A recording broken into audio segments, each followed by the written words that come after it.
Stanley, Scuba, Sailing, and Adventures.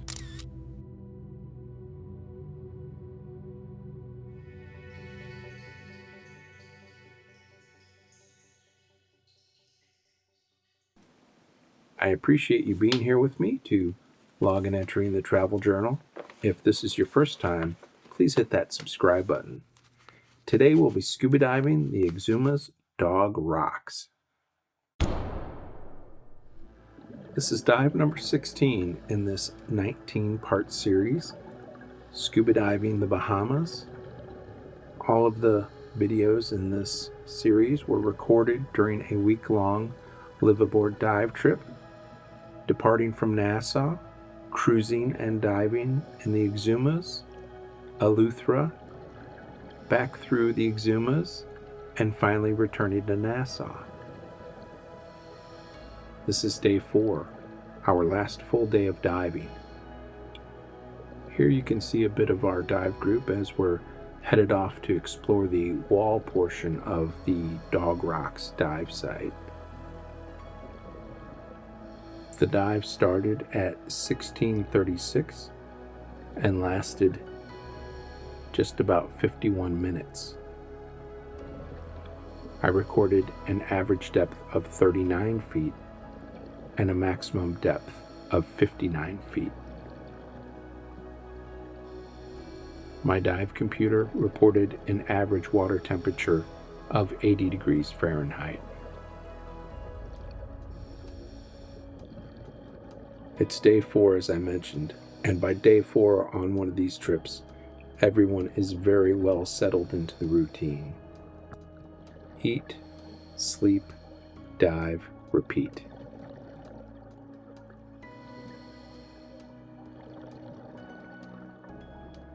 As the wall comes into range and I kick on the video lights, you can really see the difference in the colors.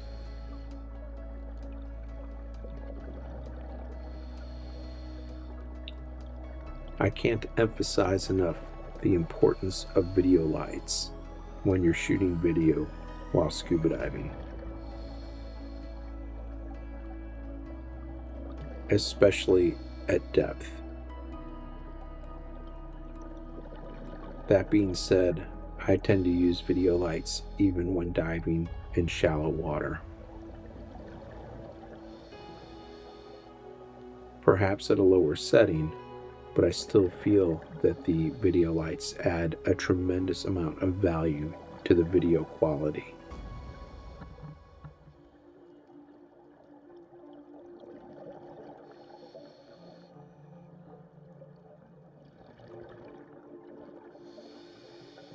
I'm diving a little more shallow than the rest of our dive group, and that's because on day 4, with all of the repetitive diving on consecutive days, my ears tend to get very, mucky is the best way for me to describe it. And I really have to pay attention to what my body's telling me in terms of my ears and how they're feeling. All right, there's the red fish. Where's the blue fish?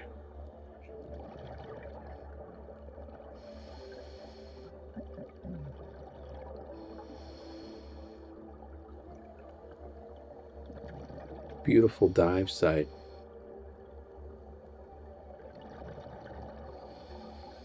And it's late afternoon, and we've got plenty of sunlight. I always love looking up to see the sunlight coming through the water. I'm curious, do any of you enjoy that as well? For me, it's just a tremendous highlight, and I don't see that many folks looking up when they're diving. Maybe it's just a me thing. There's the bluefish. That was a Dr. Seuss reference for anyone that didn't catch it. One fish, two fish. And there's another bluefish. That's a blue tang.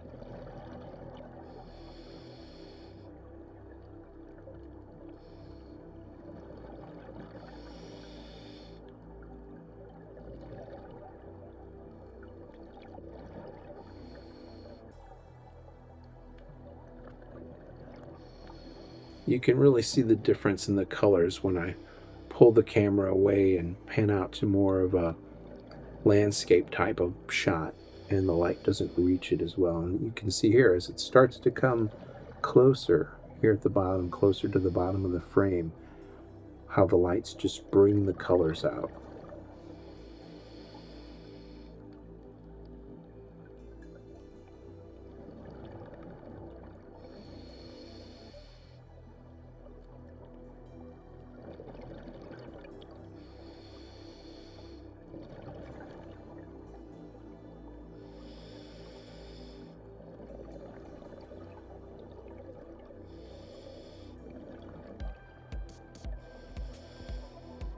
Here we have a scrawled filefish.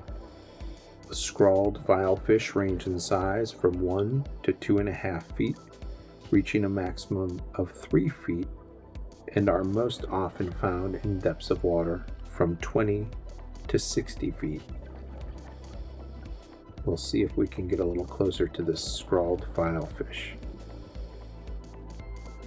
Not sure it's going to happen.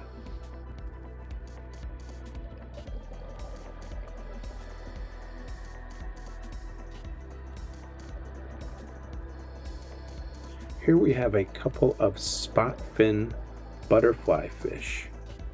The spot-fin butterflyfish range in size from 3 to 6 inches, reaching a maximum of 8 inches, and are most often found in depths of water from 10 to 60 feet. Note the black dot on the outer edge of the rear dorsal fin.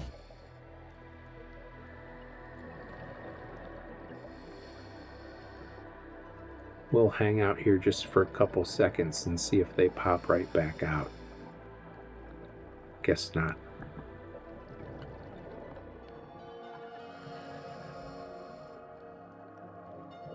Here we have a red hind.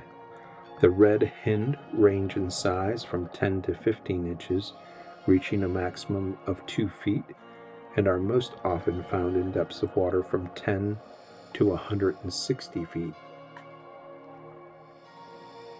Here we have a queen angelfish. Note the distinctive blue spot on the forehead. We'll see if we can get another look. The queen angelfish. Although I can only see a small portion of his head sticking out, I'm highly confident this is a spotted moray eel. The spotted moray eels range in size from 1.5 to 3 feet, reaching a maximum of 4 feet, and are most often found in depths of water from 6 to 40 feet. Here's a little bit better view. Sometimes they'll come out just a little bit.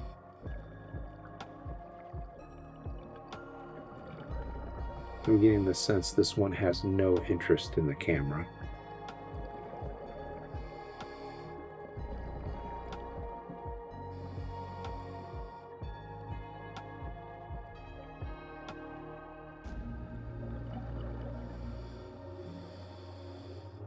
This is a queen triggerfish. The queen triggerfish range in size from 8 to 16 inches, reaching a maximum of 2 feet, and are most often found in depths of water from 10 to 50 feet. Note the extended tips on the rear dorsal fin and tail.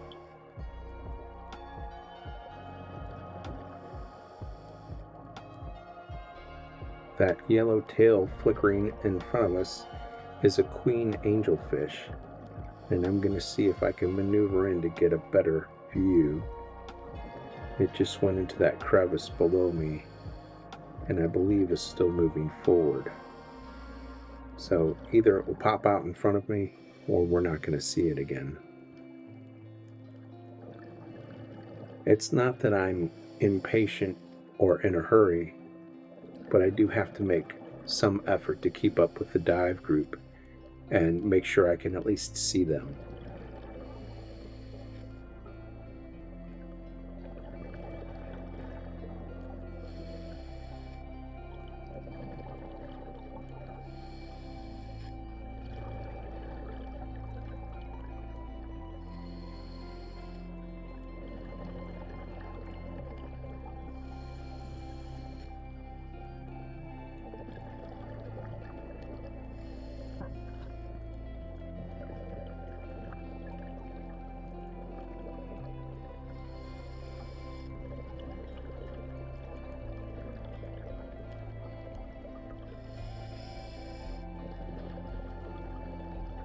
I see a pair of gray angelfish here out in front of me.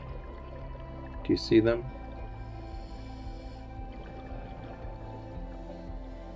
And there you can see the dive group coming into view. See if we can get a better look at this gray angelfish. See the flash of the yellow on the underside of the pectoral fins. And there it goes diving into the hole. I don't think we're going to get a better look.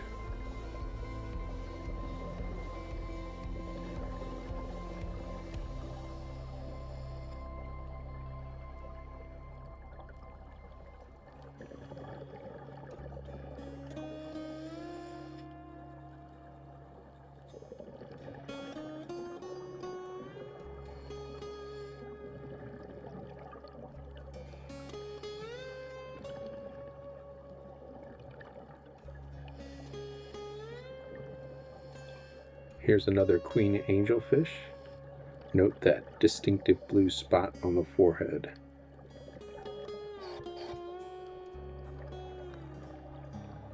This is a great dive site. We've seen a whole bunch of different things, and here we have a channel crab. Full name, the channel clinging crab. Channel clinging crab.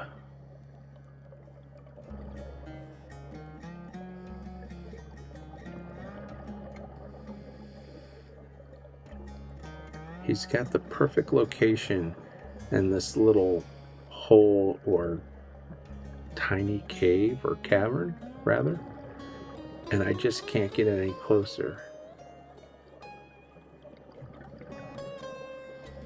And he doesn't seem to care that I'm here.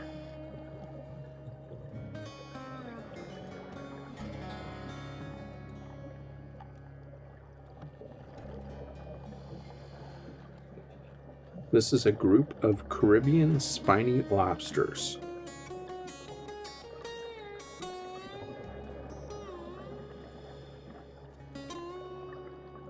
They can grow up to 2 feet. The Caribbean spiny lobsters. Usually found in depths of water from 3 to 200 feet. And there's a gray angelfish.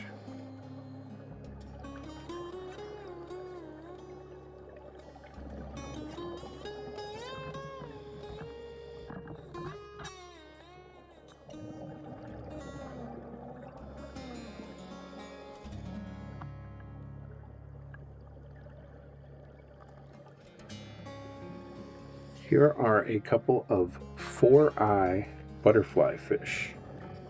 The Foureye Butterflyfish range in size from 3 to 4 inches, reaching a maximum of 6 inches, and are most often found in depths of water from 10 to 60 feet. The Foureye Butterflyfish.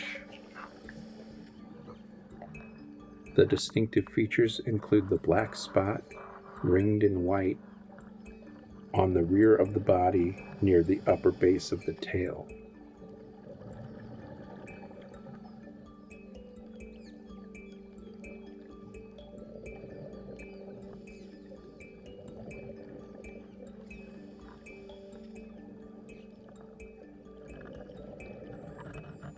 This caught my eye, and I'm still not 100% sure what it is. If you know, please leave me a comment. I'm thinking it's a ball sponge. At first I thought maybe a pillow star, but I'm going to go with ball sponge.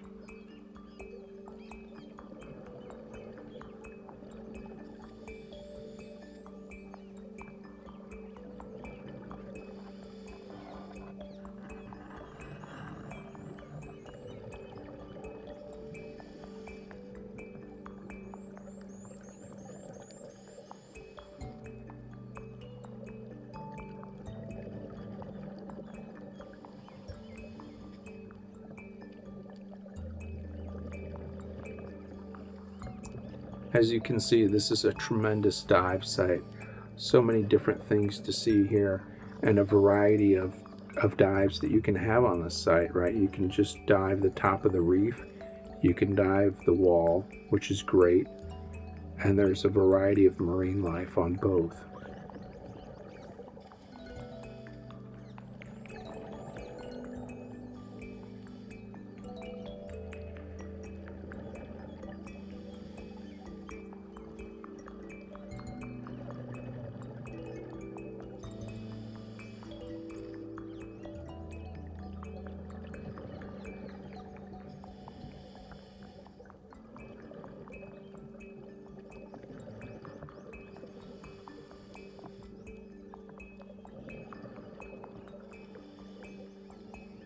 Here we have a barrel sponge. This is a pretty good size one.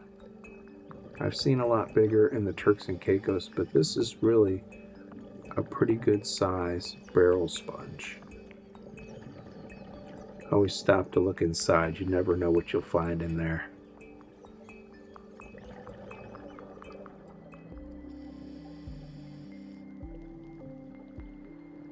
Here we have a pair of spot fin butterflyfish and also a pair of Foureye Butterflyfish. How fun. We'll see if we can get a look on this side. Just beautiful. Love the colors.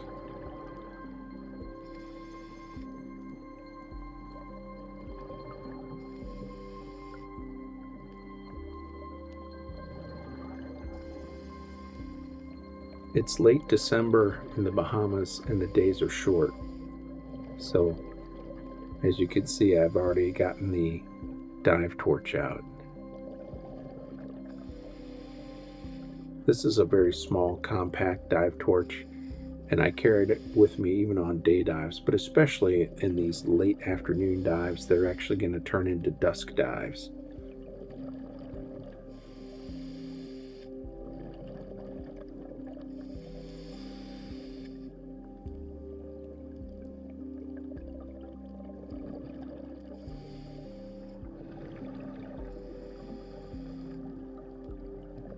Here we have the invasive lionfish, and as always, I will try to get a face shot. They really like to turn their back on you so they can use those defensive spines, which are venomous. But we'll see if we can come around and get a face shot. They are beautiful, but they are incredibly destructive to the reef ecosystem. As I mentioned, they are invasive here in the Caribbean. There, we got a little bit of a face shot. The beautiful invasive lionfish.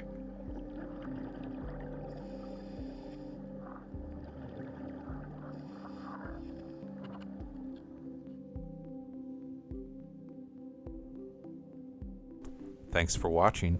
Please don't forget to subscribe, like, and comment.